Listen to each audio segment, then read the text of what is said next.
Hi everyone, welcome to హారం Sai blogs. నేను మీ భార్గవి. ముందుగా అందరికీ విశ్వావసునామ సంవత్సర ఉగాది శుభాకాంక్షలు. మేమైతే మా ఫ్యామిలీ తోటి చాలా బాగా సెలబ్రేట్ చేసుకున్నాము. ఉగాది అయితే మార్నింగే లేచి ఇక్కడ అంతా దేవుడి దగ్గర అలంకరించి నేను రెడీ అయ్యి ఇంకా పూజ అయితే స్టార్ట్ చేశాను అనమాట. ఎవ్రీ ఇయర్ కూడా ఉగాది రోజు నేను అమ్మవారికి చీర అది కూడా చూపిస్తాను. సో ఆ సారీయే నేను మ్యారేజ్ యానివర్సరీకి కట్టుకుంటాను. ఎప్పుడు ఉగాది తర్వాత మా మ్యారేజ్ యానివర్సరీ కూడా వస్తుంది. సో మా వీడియోస్ అన్నీ ఫాలో అవుతున్న వాళ్ళందరికీ థ్యాంక్ యూ సో మచ్. అందరికీ మీ సపోర్ట్ అండ్ ఎంకరేజ్మెంట్ ఎప్పుడు ఇలాగే ఉండాలని మనస్ఫూర్తిగా కోరుకుంటున్నాను. ఇంకా మంది తెలుగు వాళ్ళకి అందరికీ ఉగాది చాలా స్పెషల్. మనకి నూతన సంవత్సరం అంటే ఉగాది అన్నమాట. ఉగాదికి ప్రతి సంవత్సరం ఒక్కొక్క పేరుతోటి పిలుస్తారు. తెలుగులో 60 సంవత్సరాలు అయితే ఉంటాయి.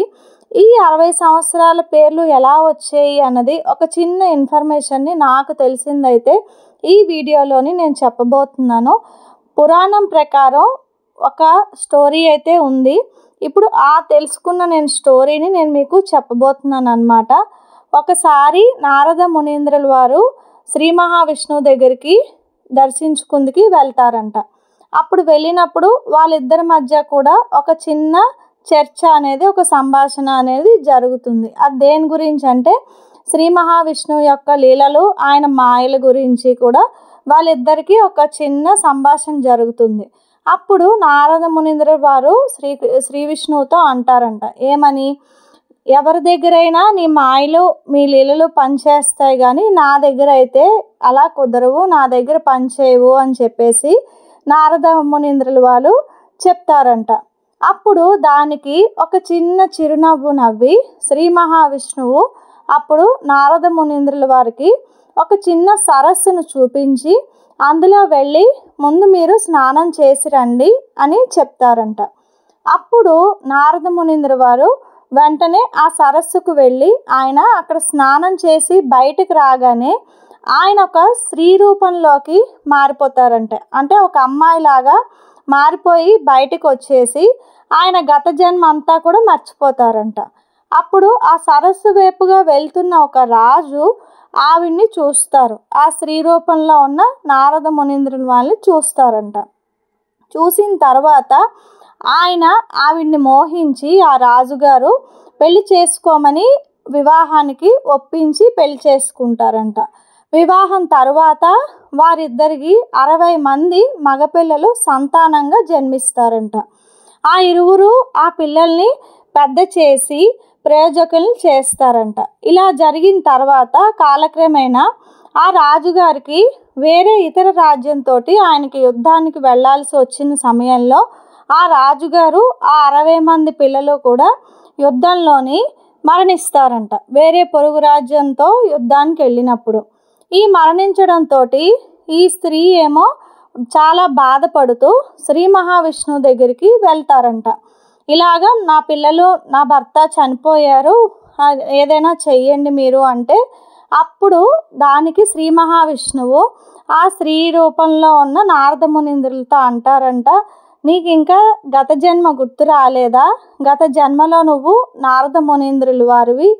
అప్పుడు నువ్వు ఇలా నా మాయల గురించి చెప్పావు, నా మాయ వల్లనే నువ్వు ఇలా మారేవు అని చెప్పేసి చెప్తారంట శ్రీ మహావిష్ణువు. అప్పుడు దానికి చాలా బాధపడతారంట నారద మునీంద్రులు. అయ్యా నన్ను క్షమించండి, నేను చాలా తప్పు చేశాను, మిమ్మల్నే మీ లీలల్నే నేను తప్పు పట్టాను అని అంటారనమాట.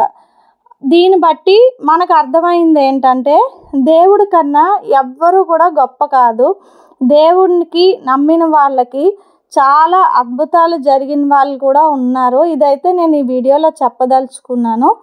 అప్పుడు దీనికి ఫలితంగా ఆ నారద మునీంద్రుల వాళ్ళు ఏమని చెప్తారు అంటే, నేను ఆ స్త్రీ వేషంలో ఉన్నప్పుడు, స్త్రీ రూపంలో ఉన్నప్పుడు నా 60 మంది సంతానాన్ని నేను ఆప్యాయంగా చూసుకున్నాను.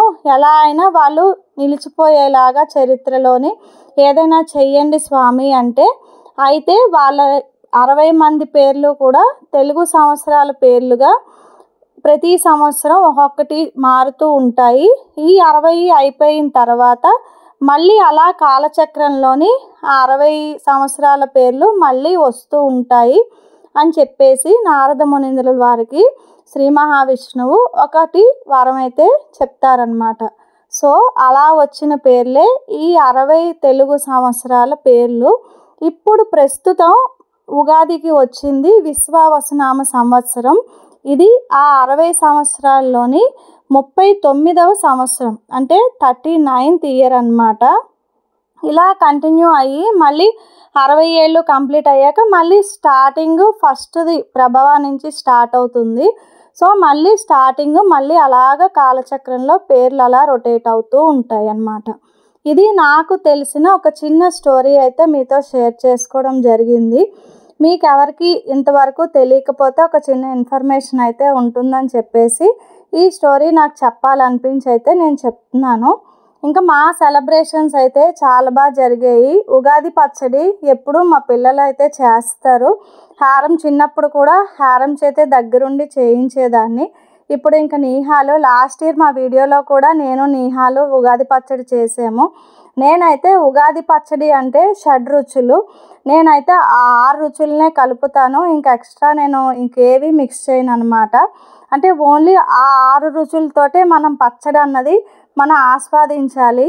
అందులోని తీపి బెల్లం, చేదు వేప పువ్వు, కారంకి ఎండుమిరపకాయలు వేసాను, ఉప్పు, ఇంకా మామిడికాయ, ఇలా 6 రుచులు కూడా మనకి ఉంటాయన్నమాట. పులుపుకి చింతపండు, ఇలా ఒక్కొక్క దానిలో మనకి చేదు, తీపి, పులుపు, కారం, వగరు ఇవన్నీ ఎలా ఉంటాయో లైఫ్లో కూడా మనకు అలాగే ఆనందం, కోపం, బాధ, ప్రేమ, సంతోషం ఇవన్నీ కూడా కలగలిపిందే జీవితం.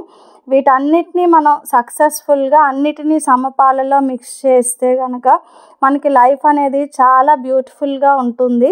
అందుకనే ఈ ఉగాది పచ్చట్లో ఉన్న ఆంతర్యం కూడా అదేను.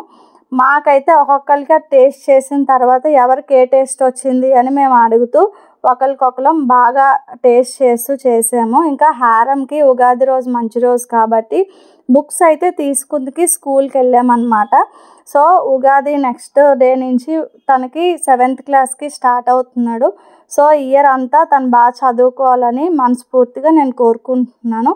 మీ అందరికీ కూడా మరొక్కసారి ఉగాది శుభాకాంక్షలు.